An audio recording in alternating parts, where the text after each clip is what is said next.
Now, if you bought a phone within the past couple of years, I mean one of the high-end smartphones, something like the iPhone 10 or maybe the Samsung Galaxy S9, you've probably noticed that they've started putting glass on both the front and the back of the phones, along with a nice kind of like metal around the edges. Now, if you wanted to protect your phone, you could always get something like a case and throw that on, and you would get the back and the sides more or less covered for impact. Things like dropping and the occasional bump. But the front of the screen is still left more or less unprotected. Now, glass on the front of the screen has not been a new thing for the past, I don't know, since touchscreens have been invented, but now with the components behind the screen being so expensive, damaging the screen and maybe some of those underlying components can cost you anywhere from $100 up to $500, which is a significant cost of the phone, and arguably at that point, is it even worth to replace or just get a new one? So in order to protect your investment, and $1,000 I highly consider a phone an investment,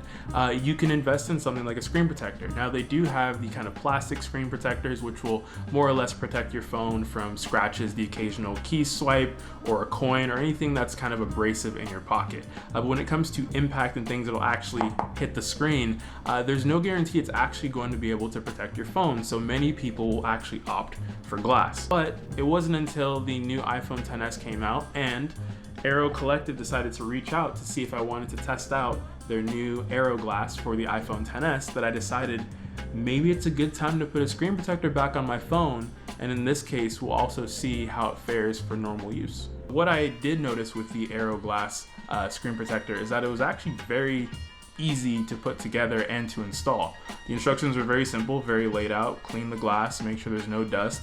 Also, one tidbit, if you are putting on a screen protector and you want to make sure dust doesn't settle on the screen, try to be in somewhat of a humid environment, whether that means you live in Florida, or you could just go into the bathroom, run the hot water for 5 or 10 minutes. That will kind of weigh down the dust and particles in the air so that they're not floating around when you put the glass on, in this case. And that seemed to have worked out pretty well for me. Now, one thing I will notice is when I did apply it the first time, there were a few bubbles left over, which I was not able to press them out initially, but as I went over, I think maybe about the next day, I checked my phone and sure enough, those bubbles were gone. So I've been using the screen protector for a little while now for, everything that I do essentially on my phone. And another one of my biggest gripes with screen protectors is that the feeling of swiping on them was not that great. Now, a lot of phones come with what they call oleophobic coating, which kind of prevents smudges and fingerprints from sticking, but it also aids in having your finger able to swipe across the screen without having that kind of jerky motion. And what I noticed with this screen protector is that it was very good. It was both clear, it was high quality glass, so I didn't notice any color shifting or any lack of clarity when looking at the screen protector, and it also didn't give me that issue of not being able to swipe my finger across very easily. I keep my phone in my pocket with various different things, anything from keys, coins, USB drives, cables, headphones, anything that's there's kind of some sort of metal associated with it, so there is the risk of scratching your phone when it's in your pocket with those other items. Now, I've inspected the phone many a time just while I'm, throughout my day, and I still haven't noticed any major scratches. I've also done kind of a scratch test with it, with a key, with some coins, and even with heavy amounts of pressure, did not seem to notice any issue with scratches either. The other gripe that I had with screen protectors is that oftentimes they weren't actually able to cover the entirety of the phone screen. There's always kind of this lip around the screen protector which kind of let it collect dust and sometimes oils from your finger, and you get that weird little like crust around it just from lint that's in your pocket using your phone, swiping left to right. And what I've noticed with the screen protectors is that they actually have the 3D curve, which kind of hugs the edge around the iPhone 10 in particular, which prevents it from having that little lip where it can collect a lot of dust and dirt, and it works well with my case. So I can't really notice that there's a screen protector on there unless you go to the top where there's a little bit of a lip, because they left room for the camera and the speaker. Of course, you don't want to put glass over the speaker. But all in all, I think that it's a great piece of glass to put on your phone.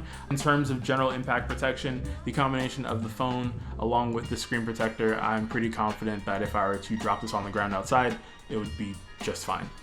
So all in all, I believe that this is a great screen protector. It's a great addition to your phone to protect your investment. Again, $1,000, it's an investment at this point. But my one gripe with the screen protector, and I usually don't cover this in a lot of reviews, is the price. Now, if you check their website, it currently retails for $60, but they're running a sale which drops it down to about $36. You could also go ahead and get another screen protector from one of the competitors.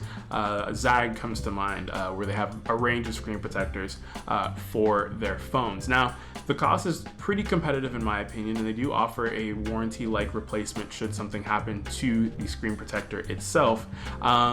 But that begs the question of why would you go out and buy a screen protector like this rather than another one? So all in all, I believe this to be a very good screen protector, and Airo Collective has done a great job with their first rendition of Airo glass for the iPhone XS, XR, I believe they should all be the same screen size. If you are interested in buying one, you can head on over to airoglass.co, and that'll take you to their page. And again, they're going to be running a sale on this right now. It's going to be up 36 instead of 60. Once again, this actually isn't a paid video, it's not a paid sponsorship, but they did actually send this out for me to take a look, and so far I am pleased with it. So if you want to go ahead and take a look, they will also be donating 3% of the purchase to nonprofit organizations if you're interested in that too. Anyways, thank you for watching. I hope you enjoyed it. Maybe you'll be deciding to put a screen protector on your $1,000 investment or something in that neighborhood. Thumbs up if you liked the video, thumbs down if you didn't like the video. Be sure to subscribe if you have not already, and be sure to hit that bell notification. Yeah, subscriptions are still acting pretty weird on YouTube, and I'm not sure why. Go ahead and try hitting that bell notification. Make sure you get the new updates whenever new videos go live. Anyway guys, I think that's it. It's kind of warm in here again. I'll see you guys in the next video.